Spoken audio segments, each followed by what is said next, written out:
segunda coisa,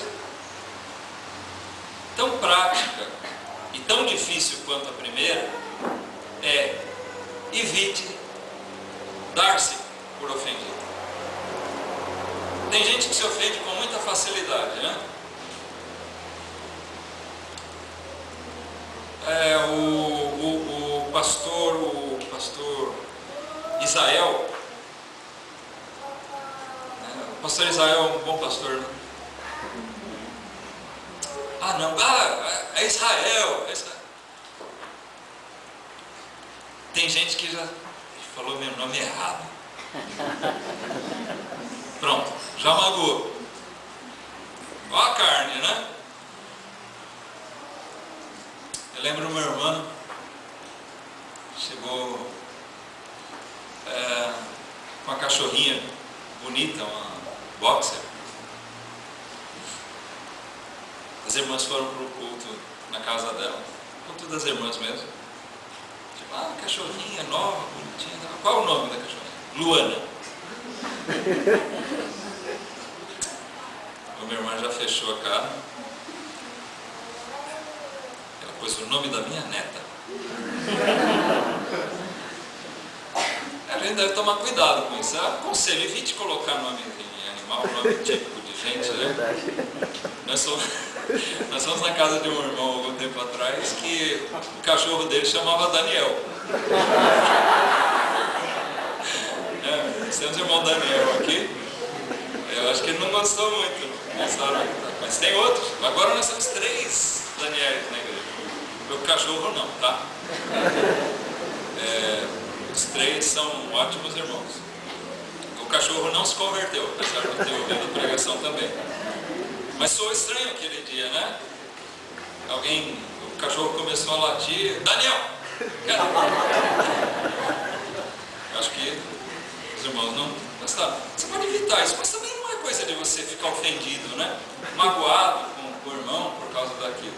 Nós temos que evitar esse tipo de coisa. Alguém esqueceu seu nome, trocou, pisou no seu pé. Sabe, às vezes tem coisinhas que acontecem. Às vezes a pessoa não fez por mal, né? E se você se ofender, bom, você vai ter que tratar isso. Mas evite se dar por ofendido por coisas que absolutamente não têm importância, não vale a pena. Vale a pena. Se você quiser ter um cachorro, colocar o nome de Valdir, pode pôr. Tá? Não ligo não, eu gosto de cachorro. E para mim não tem problema.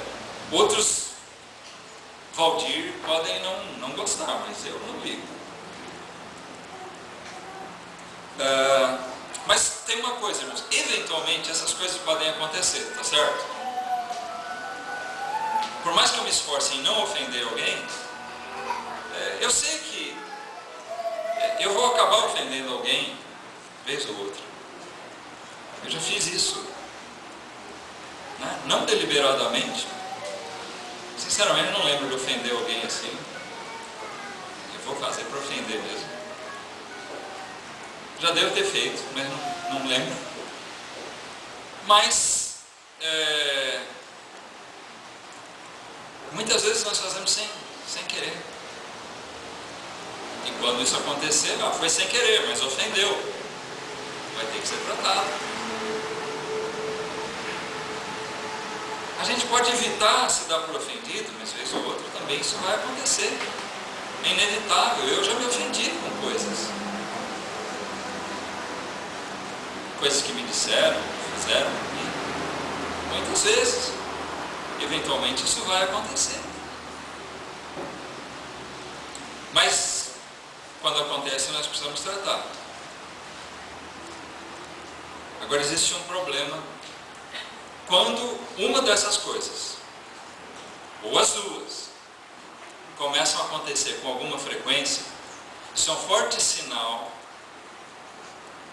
Presta atenção nisso. Isso é um forte sinal de que o diabo está encontrando áreas para trabalhar na sua vida. Quando você começa olha, todo mundo me odeia, todo mundo faz mal para mim, todo mundo quer me ofender, o diabo está tirando proveito de uma fraqueza sua. Tem alguma coisa de errado, não é com o resto do mundo.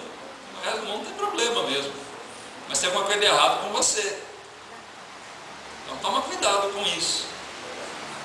Se você começa a ofender muitas pessoas, começa a pipocar, esse está ofendendo comigo, aquela também, e aquele outro. Você precisa repensar, talvez você esteja falando muitas coisas sem pensar. Ore mais, pense mais antes de falar, ou de agir, de fazer as coisas. Tá? Porque certamente quando essas coisas começam a acontecer com alguma frequência, isso revela que existe esse problema. O diabo está encontrando um lugar, um espaço para trabalhar em nós e por nós no meio da igreja. E esse deve ser um sinal assustador para um verdadeiro cristão, não é?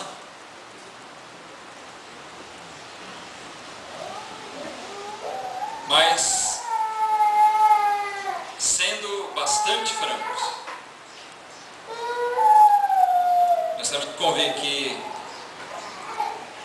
isso é tão real e tão claro para a nossa alma, que é exatamente esse o ponto que faz com que a gente queira negar que essas coisas aconteçam com a gente. Quando nós percebemos que Satanás encontrou um espaço na nossa vida para agir, está agindo em nós ou por nós, a nossa atitude imediatamente é de querer negar isso. Mas por que nós queremos tanto negar? É porque é verdade. É uma verdade tão pesada para o crente, que a primeira atitude dele é querer descartar. Mas nós não podemos fazer isso. Nós temos que encarar o problema de frente e lidar com a seriedade que a palavra de Deus requer.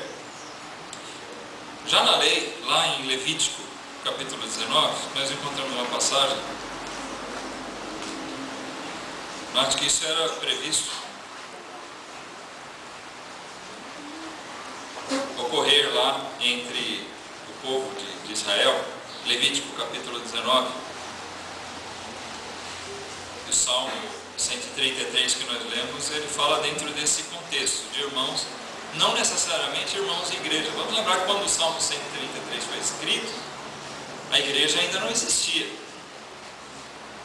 Ele está falando de irmãos entre pessoas próximas, pessoas ligadas por algum vínculo. Então, isso era aplicado entre o povo de Israel. Eles eram considerados irmãos. E isso é aplicado à igreja hoje. Então vocês chegaram lá, né? Levítico não é nenhum profeta menor, daqueles difíceis de achar. É um livro não tão lido, mas que está ali no comecinho, é mais fácil. O versículo 16 diz: não andarás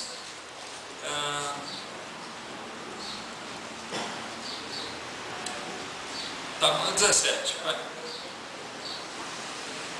Não, 16 em diante.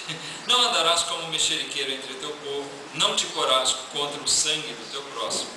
Eu sou o Senhor. Não odiarás a teu irmão no teu coração. Não odiarás a teu irmão no teu coração. Não deixarás de repreender o teu próximo. E por causa dele não sofrerás pecado.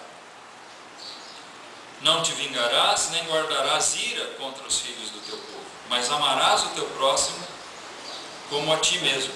Eu sou o Senhor. Por que ele desfecha essa ordem com eu sou o Senhor? O que nós podemos entender disso? Como você entende isso? Deus diz, não faça isso. Eu sou o Senhor. O que será que isso quer dizer? Eu estou mandando. É isso que Deus está dizendo. eu sou o Senhor, e eu estou dizendo isso para vocês. Não queira negar ou contrariar a Deus. Se você fizer isso, você vai estar em grande pecado e em apuros. Não queira ter que ser duramente repreendido, corrigido pelo Senhor.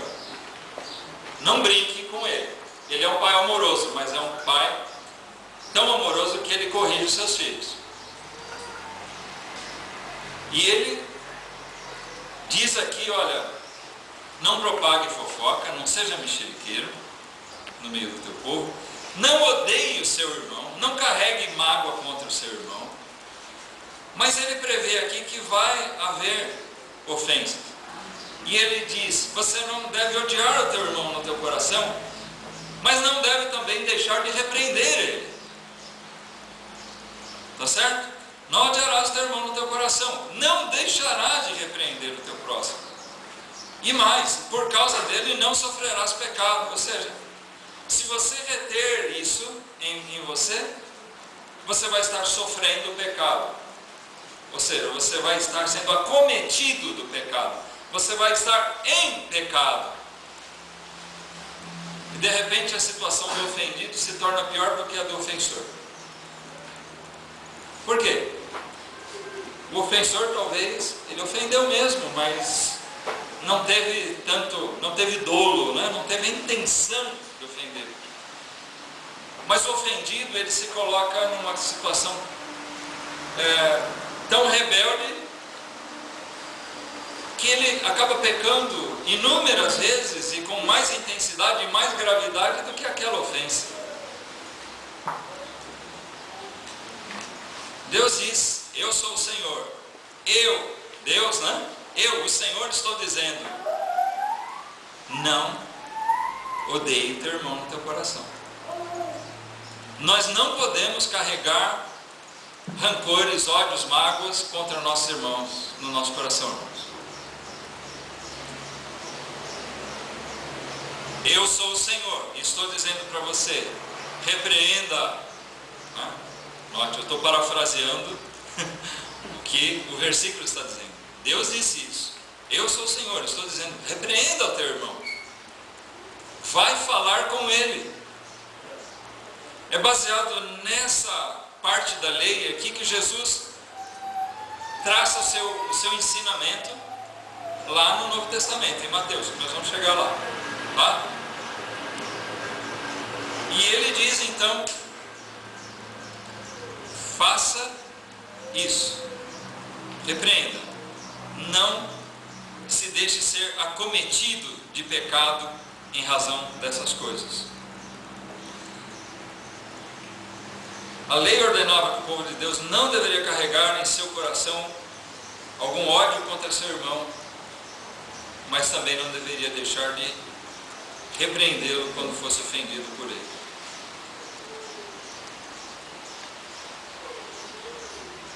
Visando cuidado com isso, nós temos alguns versículos, algumas passagens, nós vamos ler aqui 3 passagens no Novo Testamento. Efésios capítulo 4, vamos de volta aqui ao livro de Efésios, capítulo 4. Vamos fazer, presta atenção na leitura, porque o tempo não vai permitir que eu comente tudo. Ou vocês preferem que eu comente tudo? Não, pastor.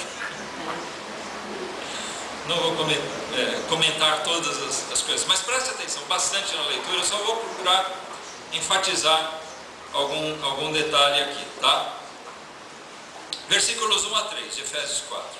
Diz, rogo-vos, pois, eu, preso do Senhor, que andeis como é digno da vocação com que fostes chamados, com toda humildade e mansidão, com longanimidade, suportando-vos uns aos outros em amor, procurando guardar a unidade do Espírito pelo vínculo da paz. Então nós somos aqui exortados a andar conforme a nossa chamada, com frutos espirituais, para guardar uma unidade espiritual através do amor. Deus nos amou. E através desse amor, que é pela sua graça, nós fomos salvos.